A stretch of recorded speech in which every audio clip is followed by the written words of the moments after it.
सर्वे भवन्तु सुखिनः, सर्वे सन्तु निरामयाः, सर्वे भद्राणि पश्यन्तु, मा कश्चित् दुःखभाग् भवेत्।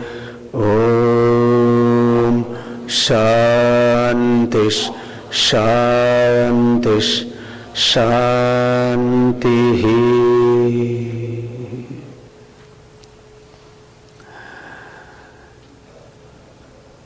लगभग पिछले 2 दशकों से भगवान ने जो सामर्थ्य दिया, उस सामर्थ्य को हम सेवा में लगाते गए और आज भगवान के अनुग्रह, करोड़ों भाई बहनों के सहयोग और आप सब कार्यकर्ताओं के अखंड पुरुषार्थ से दुनिया के ज्ञात इतिहास में इस छोटे से अल्प कालखंड में योग क्रांति, आयुर्वेद क्रांति, स्वदेशी क्रांति और व्यवस्था परिवर्तन की जो महाक्रांति हुई है, ऐसा दुनिया में कोई देखने को नहीं मिला। एक साथ चारों क्षेत्रों में एक बहुत बड़ा परिवर्तन घटित हुआ। मनस्थिति भी बदली, परिस्थितियां भी बदली। अब इन 4 क्रांतियों के बाद, योग, आयुर्वेद, स्वदेशी और व्यवस्था परिवर्तन की इन 4 क्रांतियों के बाद अब पूरे देश में शिक्षा के क्षेत्र में एक बहुत बड़ी क्रांति पतंजलि पीठ के माध्यम से कर 7 लाख से ज्यादा गुरुकुल तोड़ दिए। षड्यंत्र के तहत ब्रिटिश सरकारों ने और मैकाले की एक ऐसी शिक्षा पद्धति जिसमें मात्र कुछ सूचनाएं, इंफॉर्मेशंस, कुछ थोड़ा बहुत तकनीकी प्रबंधकीय ज्ञान दिया गया और हम ऋषि पुत्रों को मात्र बस एक नौकर की तरह हम कैसे 10, 20, 50 हजार, लाख, 2 लाख रुपए कमाएं और उससे कुछ थोड़े संसाधन इकट्ठे हो जाएं और हमारे भीतर की मानवता, हमारे भीतर की संस्कृति, वो हमारे भीतर के संस्कार, माने जिससे मानव मानव बनता है, उसके भीतर के देवत्व को जगाया जाता है, वो शिक्षा और संस्कार का, ऋषि ज्ञान परंपरा का जो पुण्य प्रवाह था वो टूट गया था। अभी भी करीब करीब 100 बोर्ड देश भर में चलते हैं।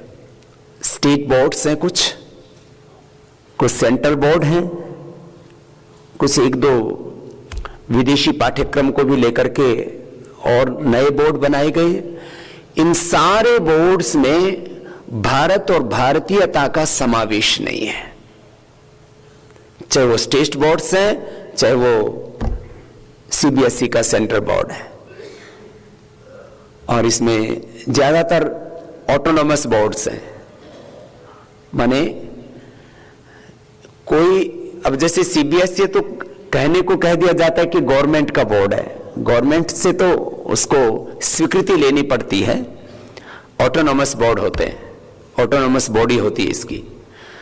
तो अब हमने तय किया है कि सीबीएसई से भी उन्नत कोटि का एक बोर्ड बनाया जाएगा और शिक्षा के क्षेत्र में एक नई क्रांति का सूत्रपात किया जाएगा,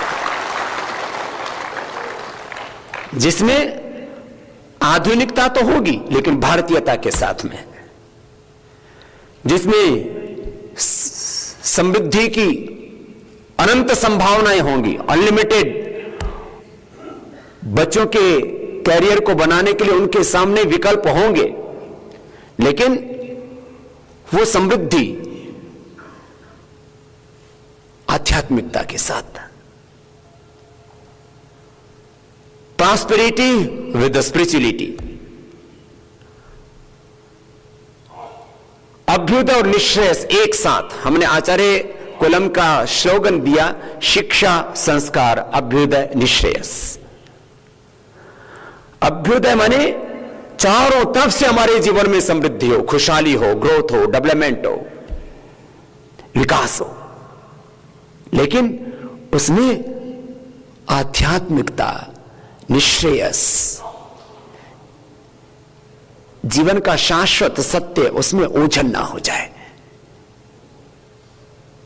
डॉक्टर तो बना, लेकिन वो डॉक्टर कर क्या रहा है? कुछ अच्छे डॉक्टर अपने संस्कारों से हैं, मैं उनकी बात नहीं कर रहा हूं। डॉक्टर जो है उसने अपने हॉस्पिटल को एक बहुत बड़ा व्यापार का केंद्र बना लिया, जहां पर वह कोशिश यह नहीं करता कि किसका नितांत ऑपरेशन करना आवश्यक है, कोशिश यह करता है कि कैसे किसका ऑपरेशन किया जाए। अनावश्यक ऑपरेशंस, अनावश्यक दवा, और कुछ तो कोई किडनी चोरी का रैकेट चलाता है, फिर और कोई जो है खून का धंधा चलाता है। क्या क्या गंदे धंधे नहीं देखे आपने। एक तरह से मौत के सौदागर से बन गए, जो जिंदगी देने वाले थे भगवान के रूप में जिनको लोग मानते थे। डॉक्टर तो बना, लेकिन उसके भीतर वो मानवता, उसके भीतर वो दिव्यता, वो उसके भीतर से गायब हो गई। ऐसे ही इंजीनियर, ऐसे ही व्यापारी, कर्मचारी, अधिकारी जो भी बने, और वो स्तर गिरता गया। अब हम ऐसे बच्चे तैयार करना चाहते हैं जो भौतिक विद्याएं हैं, जिसको अपरा विद्या नाम दिया गया है हमारे शास्त्रों में। Science, mathematics, physics, chemistry, technology, computer, माने आधुनिक ज्ञान विज्ञान के जितने भी क्षेत्र हैं, मेडिकल से लेकर के, इंजीनियरिंग से लेकर के, मैनेजमेंट से लेकर के, माने विश्व की जो भी आधुनिकतम शिक्षा है, विश्व की जो श्रेष्ठतम शिक्षा है, वो तो बच्चों को दी ही जाए, लेकिन उसके साथ संस्कार उनको इतनी ऊंचे दिए जाएं कि चाहे सारा जमाना एक तरफ खड़े हो, वो सत्य की राह से डिग ना सके। इतना भीतर उनकी पवित्रता, इतनी सच्चरित्रता, इतनी प्रामाणिकता उनके भीतर। ऐसे बच्चे तैयार किए जाएं जिनको अपने ईमान से, अपने चरित्र से, अपने मूल्यों से, अपने सिद्धांतों से, अपने आदर्शों से, अपनी संस्कृति से, अपने संस्कारों से कोई विचलित ना कर सके। ऐसे बच्चे तैयार किए जाएं। और वो बच्चे साधारण बच्चे नहीं हो, वो बच्चे हर क्षेत्र में नेतृत्व करने वाले भी हों। दिव्य व्यक्तित्व युक्त नेतृत्व देश को मिले। आने वाले 20-25 वर्षों के बाद में देश में एमएलए, एमपी, सीएम, पीएम कहां से बनेगा? वो ऑक्सफोर्ड, कैम्ब्रिज, हार्वर्ड से पढ़ करके नहीं आएगा। वो आचार्य कोलम का पढ़ा हुआ बच्चा वो देश का नेतृत्व करे। ऐसे उसको संस्कार दिए जाएं, ऐसे उसके भीतर के पुरुषार्थ को जगाया जाए। ऐसे बच्चे हों, वो देश का नेतृत्व करे राजनीति में, वो देश का नेतृत्व करे कॉर्पोरेट सेक्टर में, मैन्युफैक्चरिंग सेक्टर में, मार्केटिंग में, माइनिंग में, हेल्थ में, एजुकेशन में, एग्रीकल्चर में, इंडस्ट्री में, रिसर्च में, इन्वेंशन में, धरती से लेकर के आसमान स्पेस तक जो कुछ भी इस देश की समृद्धि के लिए, इस देश के अभ्युदय के लिए जो भी पुरुषार्थ किया जा रहा है, आचार्य कुलम के बच्चे इतने विराट व्यक्तित्व के साथ तैयार हो कि पता लगा कि एग्रीकल्चर में जो रिसर्च हो रहा है उसको लीड आचार्य कुलम का बच्चा कर रहा है, आचार्य कुलम का विद्यार्थी कर रहा है। कॉर्पोरेट सेक्टर में कोई लीड कर रहा है, इंडस्ट्री में कोई लीड कर रहा है, रिसर्च एंड डेवलपमेंट में कोई लीड कर रहा है, हेल्थ में, एजुकेशन में, हर सेक्टर में, सोशल साइड में भी आज सामाजिक कार्यकर्ताओं के नाम पर इस देश में लोगों को थोप दिया गया है। 99% आज इस देश में जो नेतृत्व है वो दिव्यता से तैयार नहीं हुआ है, वो नेतृत्व षड्यंत्रों से तैयार हुआ है। सोशल लीडर यहां बनाए जाते हैं, उनके पीछे हजारों नहीं, लाखों नहीं, करोड़ों नहीं, अरबों खरबों, हजारों लाखों करोड़ों रुपए खर्च करके इस देश का नेतृत्व कौन करेगा? सोशल सेक्टर में कुछ लोगों को फंड दिए जाते हैं, फिर उनको विदेशी पुरस्कार दिए जाते हैं, देश में भी उनको पुरस्कार देने के लिए लॉबिंग की जाती है, विदेशों से उनको पुरस्कार देने के लिए लॉबिंग की जाती है। यहां किसी को पद्मश्री, पद्म भूषण, पद्म विभूषण, फिर उसके आगे भी जितने पुरस्कार दिए जाते हैं कुछ अच्छे लोगों को दिए जाते हैं, बाकी उसके लिए लॉबिंग होती है। और लॉबिंग से पैसा देश से तो आता ही है, विदेशों से आता है। और फिर जो नोबेल पुरस्कार है ये तो लॉबिंग का सबसे बड़ा अड्डा है। और फिर किस देश में हमको लॉबिंग कर करके और किस चीज को उभारना है, कौन से सेक्टर को तय कर लिया जाता है पहले से कि टारगेट किया जाता है कि इस सेक्टर को हमें टारगेट करना है, इस कंट्री को हमें टारगेट करना है, इस बिजनेस को हमें टारगेट करना है। उसी तरह के लोगों को चयन करके नोबेल पुरस्कार दिए जाते हैं। ऐसे ही लोगों का चयन करके उनको विश्व सुंदरी, मिस यूनिवर्स हो गए। अब तो यूनिवर्स, ब्रह्मांड सुंदरी, क्या बात है, मिस यूनिवर्स। उसके पीछे पैसे लगाए जाते क्योंकि फिर उन लोगों को आगे करके अपने प्रोडक्ट बेचने हैं। खूबसूरती का पैमाना उसका देह है, उसका मन, उसकी पवित्रता, सच्चरित्रता नहीं है। खूबसूरती का पैमाना उस कंपनियों को किस सेक्टर में, कहां, किस कंट्री में है? कभी अफ्रीका की मिस यूनिवर्स बन जाती है, कभी भारत की मिस यूनिवर्स बन जाती है, कभी चीन की मिस यूनिवर्स बन जाती है, कभी रसिया की मिस यूनिवर्स बन जाती है। सबसे सुंदर हमारे गांव की बेटियां होती हैं, वो आज तक एक मिस यूनिवर्स नहीं बनी।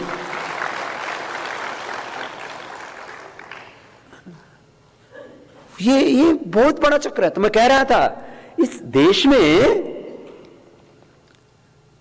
सामाजिक नेतृत्व कौन करेगा ये हम तय नहीं कर रहे हैं, ये उसका कार्य नहीं तय करता है,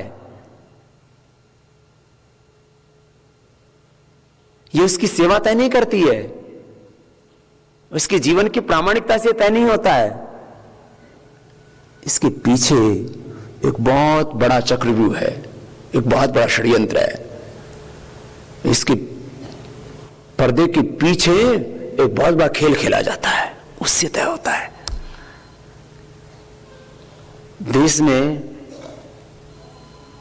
पॉलिटिकल लीडरशिप, उसके लिए फंडिंग होती है, सोशल लीडरशिप इसके लिए फंडिंग होती है। इस देश में विशेषज्ञ कौन होगा, इस देश में अर्थशास्त्री, इकोनॉमिस्ट कौन होगा, उसके लिए पीछे से फंडिंग की जाती है। इस देश में एजुकेशनिस्ट कौन होगा, शिक्षाविद कौन होगा, उसके लिए फंडिंग की जाती है। लगभग 99% सेक्टर्स इस देश में, कृषि विशेषज्ञ कौन होगा, इसके लिए भी फंडिंग की जाती है।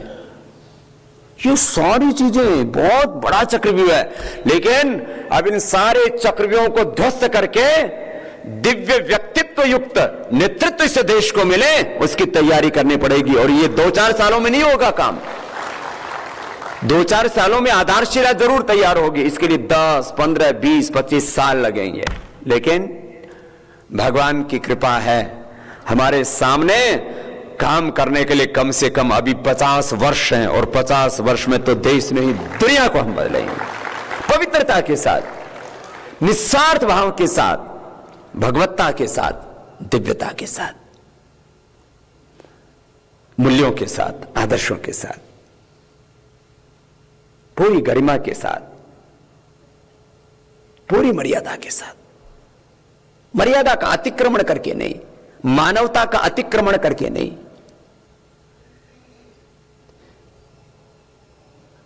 सिद्धांतों को ताक पर रख करके नहीं। आजकल तो आइडियोलॉजी और प्रिंसिपल्स के नाम पर 99% निराशा देखने को मिलती है। कहने को कोई कहते हैं ये सोशलिस्ट है, ये कैपिटलिस्ट हैं, ये कई तरह की विचारधाराएं आप सुनते रहते हो ना, ये कम्युनिस्ट हैं, ये सोशलिस्ट हैं, ये कैपिटलिस्ट हैं, ये लेफ्टिस्ट हैं, ये राइटिस्ट हैं, ये दक्षिणपंथी, ये वामपंथी, ये समाजवादी, ये पूंजीवादी, ये विकासवादी, बहुत तरह के नाम घड़ दिए गए हैं, और लोग ऐसे बहकते हैं उसमें, पता ही नहीं लगता, बह जाते हैं। बहुत दूर जाकर के जब डूबते हैं तब कहते हैं अरे ये क्या हुआ। पूरी दुनिया में ऐसे ही चल रहा है। तो यह एक जगह से संभव नहीं है कि आचार्य कुलम खाली हरिद्वार में बन जाए, या दिल्ली में बन जाए, मुंबई कलकत्ता में बन जाए, चेन्नई में, महानगरों में बन जाए, उतने से बात नहीं बनेगी। अब हमने सोचा है देश के लगभग हर एक जिले में, पहले चरण में हमने सोचा है कि कम से कम, ऐसे तो 600 से ज्यादा जिले हो गए अब, पॉलिटिकल रीजन्स, और हमारा देश भी बहुत बड़ा है तो उसकी वजह से जिले हर रोज बनते रहते हैं, लेकिन हमने फर्स्ट टारगेट किया है कि कम से कम 500 आचार्य कुलम देश भर में खोले जाएं। फिर जो है अभी लोग एफिलिएशन के लिए भी फोन करें कि हम आचार्य कुलम से एफिलिएशन करना चाहेंगे, जो अभी एक नया बोर्ड बनेगा, सारी चीजें होंगी, बहुत कुछ होगा उसमें। वैदिक शिक्षा, आधुनिक शिक्षा का एक बहुत बेजोड़ एक संगम, बहुत एक वैज्ञानिक सार्वभौमिक एक बहुत बड़ा पुरुषार्थ इस दिशा में शुरू हो चुका है। तो हर एक माँ बाप ही चाहता है इसके बच्चे दुनिया में सबसे आगे हों, विकास की दौड़ में वो पीछे ना रहें। ये जो विकास है, ये समृद्धि है, ग्रोथ है, डेवलपमेंट है, प्रॉस्पेरिटी है, माने जो है पूरी दुनिया को लीड कर सके हम। देखो, एक होती है डिवाइन लीडरशिप और एक होता है डोमिनेट करना, आधिपत्यवाद, सामंतवाद, साम्राज्यवाद, पूंजीवाद, ये चल रहा है बहुत दुनिया में। एक है डोमिनेट करना। वैसे भारत की बारे में हमको बहुत गौरव है, उस दिशा में पुरुषार्थ भी हुआ है, हम इसमें आगे बढ़ेंगे भी, लेकिन हकीकत यह है भारत आज किसी भी सेक्टर में डोमिनेट नहीं करता है वर्ल्ड को। जिसे कहते हैं ना, इसका एक अधिकार है, वो जो चाहेगा वो होगा। जैसे अब आज मैं अमेरिका की बात करता हूं और वहां के नागरिकों के पुरुषार्थ का भी मैं कायल हूं। इतना घनघोर पुरुषार्थ करते हैं वो लोग, 18 घंटे कंटिन्यूअस हार्ड वर्क, ऑनेस्टी के साथ। ये कोई छोटी बात नहीं है। उन लोगों ने उस देश को किस स्थिति में लाके खड़ा कर दिया। पॉलिटिशियंस तो, ये तो एक नई जात पैदा हो गई पूरी दुनिया में, और इसमें अभी इसका संस्कार होने में भी बहुत समय लगेगा। कम से कम आने वाले 50-100 साल लगेंगे, तब जाकर के राजनीतिक शुद्धिकरण पूरा होगा। हम पहले बोलते थे ना आप लोगों से कि भैया व्यवस्था परिवर्तन को जरा समझो, ये क्या है, खाली एक पहलू नहीं है। विधायिका एक है, कार्यपालिका उसका दूसरा बहुत बड़ा पहलू है, न्यायपालिका उसका तीसरा पहलू है, फिर ये खबरपालिका उसका चौथा पहलू है, और फिर सारा समाज वो इन सबको बनाता है। लोकतंत्र के जब 4 स्तंभों की बात करते हैं तो ये तो बोल देते हैं, आपने देखा होगा लोग, विधायिका, कार्यपालिका, न्यायपालिका, फिर चौथा मीडिया जिसको मैंने अभी बोला खबरपालिका। लेकिन ये सारे खड़े किस पर हैं? अरे जब तक वो भूमि नहीं बदलेगी जिस समाज के ऊपर खड़े होते हैं, जिस और उस समाज का जो व्यक्ति है, तो मैं कहता हूं इस सारे विश्व की आधारशिला एक व्यक्ति है, और जिस दिन व्यक्ति ठीक होगा उस दिन ये व्यष्टि और समष्टि सारी दिव्यता से भर जाएगी। ये है जिससे बदलेगी सृष्टि। ये दृष्टि जब तक नहीं होगी तब तक कैसे हम सृष्टि को बदल पाएंगे? यहां से सोचना है हमारी क्या भूमिका होगी। हमारी बहुत बड़ी भूमिका होगी। आप लोग साधारण व्यक्ति नहीं है, आप साधारण आत्माएं नहीं है, असाधारण आत्माएं। पहली बात तो इंसान के रूप में जिसका जन्म हुआ है धरती पर, हमारे श्रद्धेय गुरुदेव सब महापुरुषों के सत्य को, जब मनुष्य की बात आती है तो एक शब्द में कहा करते हैं, इंसान का जन्म हुआ तो शैतान की मौत हो चुकी है। मनुष्य ऐसी साधारण घटना नहीं है। मनुष्य बनना यह असाधारण घटना है। यह सृष्टि की सबसे बड़ी घटना है, यह सबसे ऊंची घटना है। और मनुष्य के रूप में भी इस पुण्य भारत भूमि पर जन्म लेना, जैसे देखो अपना सारा शरीर अपने आप में पवित्र है, उसकी एक एक कोशिका अपने आप में बहुत रहस्यपूर्ण है और अद्वितीय है वो, लेकिन इसमें मस्तिष्क का जैसे सबसे ऊंचा स्थान है, ऐसे सारे ब्रह्मांड में जितने भी देश हैं और उनमें रहने वाले जो भी देशवासी हैं उन सबका हम आदर करते हैं, क्योंकि ये सारी सृष्टि भगवान का विधान है, और भगवान का विधान कभी भी अपवित्र नहीं होता है, वो कभी भी दोषपूर्ण नहीं होता है। लेकिन इस अस्तित्व में भारत जैसे हमारे शरीर में मस्तिष्क सबसे पवित्र है, दिव्य है, ऐसे ही जैसे पिंड में मस्तिष्क है, ऐसे इस ब्रह्मांड में भारत मस्तिष्क के स्थान पर उसके माथे के रूप में। और इस सृष्टि को दृष्टि भारत ने ही दी है। आज भी वो सामर्थ्य अपने पूर्वजों से हमें मिला है। तो मैं कह रहा था आगे एक बहुत बड़ा दायित्व हम पर है। इस सृष्टि को सही दिशा में ले जाने वाली दृष्टि हमें अपने पूर्वजों से मिली है, और उसमें हम स्त्री और पुरुषों के रूप में जो आत्माएं उपस्थित हैं, ये मैंने कहा साधारण घटना नहीं है। कुछ लोग अपने आप को जो कोसते रहते हैं ना, हम तो दीन दुखी दरिद्र, हम तो अदने से इंसान, हम क्या कर पाएंगे, काम हमारा क्या है, सामर्थ्य हमारी क्या है, शक्ति। कल एक बहुत बड़ा व्यक्ति, भौतिक दृष्टि से उसका पास में बहुत बड़ा एम्पायर मेरे पास बैठा हुआ था, साउथ अफ्रीका से स्पेशल मिलने के लिए आया था। मैंने उससे एक बात कही, बोले बाबा जी मैं ये बात तो जहां भी दुनिया में जाऊंगा आपका नाम कोट करके कहूंगा। मैंने कहा भाई दुनिया में बहुत बड़ा एम्पायर, माने असंभव को संभव करके दिखाने वाली जितनी भी घटनाएं हैं, जितनी भी उपक्रम हैं, नया इतिहास बनाने वाले जो भी काम हैं, वो ऑक्सफोर्ड, कैम्ब्रिज, हार्वर्ड और तमाम ये जो जिनको इतने बहुत बड़े बड़े इंस्टीट्यूशंस हैं, दुनिया के बड़े इंस्टीट्यूशंस में पढ़ करके दुनिया में किसी ने एम्पायर खड़ा नहीं किया। वो चला सकते हैं, खड़ा नहीं कर सकते।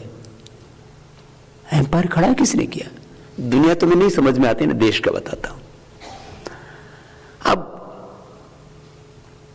ये मेरा तो मूल्यांकन है खाली आज इस समय जो हम जिनको कहते हैं कि ये ताकतवर लोग हैं दुनिया के, उनकी लिस्टें छपती हैं पूरी दुनिया में। दुनिया के 100 ताकतवर लोग, भारत के 100 ताकतवर लोग हैं, अलग अलग एजेंसियां काम करती रहती हैं। आजकल हमारा भी नाम उसमें घुसेड़ रखा है लोगों ने। दुनिया की जब ताकतवर लोगों की, देश के ताकतवर लोगों की लिस्ट छापते तो हमारा भी नाम घुसेड़ देते हैं। मैंने कहा ये कैसे हुआ? कभी किसी फकीर का नाम इस श्रृंखला में नहीं आता था। बोले बाबा समझ में नहीं आ रहा, लेकिन है ये बड़ा पावरफुल। इसके पास में आध्यात्मिक शक्ति भी है, इसके पास सामाजिक शक्ति भी है, इसके पास ज्ञान शक्ति भी है, इसके पास राज शक्ति भी है। ये हो कैसे रहा है? रिसर्च कर रहे बहुत से लोग, पीएचडी कर चुके हैं। अभी दुनिया के, हो सकता है कुछ दिनों में दुनिया के बड़े से बड़े विश्वविद्यालयों में भी एक केस स्टडी के रूप में पढ़ाया जाने लगे तो कोई आश्चर्य नहीं होगा। लेकिन ये आत्मश्लाघा के लिए नहीं कह रहा हूं, लेकिन वो सोच रहे ये हो कैसे रहा है।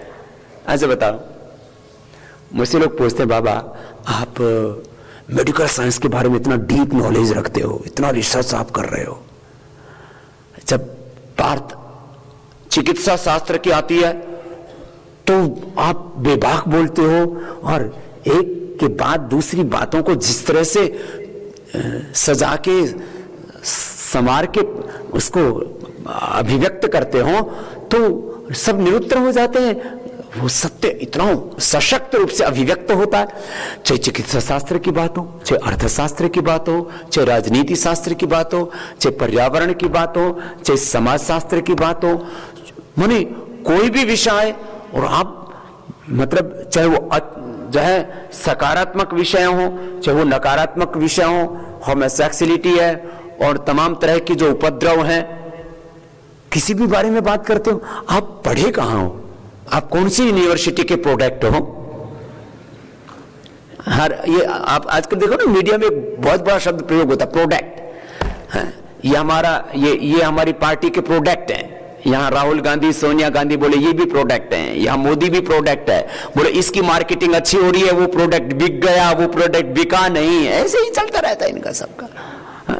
बोला हमारा प्रोडक्ट तो अच्छा है, हमारी मार्केटिंग अच्छी नहीं। वो कहते हैं कि इनका प्रोडक्ट अच्छा नहीं, इनकी मार्केटिंग अच्छी है। ये सब, ये पूरी दुनिया में ऐसी चल रही है, व्यापार के नजरिए से देखा जा रहा है ना पूरी दुनिया, संसार को। खैर,